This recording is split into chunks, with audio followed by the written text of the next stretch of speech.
Une quinzaine d'organisations internationales travaillant au Niger ont signé un communiqué dans lequel elles affirment qu'une instabilité du pays et des sanctions ne feraient qu'exacerber les besoins humanitaires.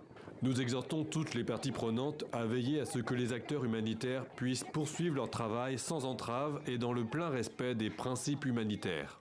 Depuis le putsch militaire, de nombreux projets humanitaires ont été stoppés, comme la livraison, pour Action contre la faim, de 4000 cartons d'aliments en provenance du Sénégal, en cause la fermeture de l'espace aérien décidée par l'armée au pouvoir. Le 29 juillet, la France a suspendu une aide au développement d'environ 120 millions d'euros, suivie par l'Allemagne 2 jours plus tard. Des aides pourtant cruciales, un quart des dépenses publiques nigériennes sont financées par des dons extérieurs.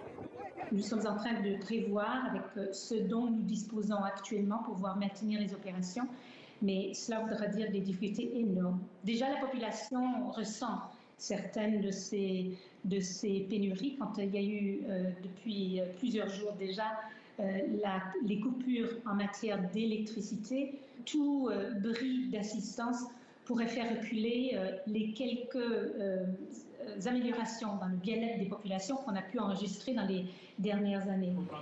Autre conséquence dans la capitale, le putsch est venu percuter l'agenda de cette session de formation pour les jeunes, impliqués dans 15 formations politiques du Niger.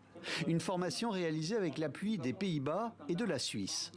Les réactions sont contrastées. Aujourd'hui, cette sanction fait en sorte qu'aujourd'hui, ça sera un recul grave. Pendant combien de temps des projets et programmes que le pays va bénéficier du fait de ce coup d'État, ça sera suspendus. Et je pense que c'est un manque à gagner énorme pour le pays.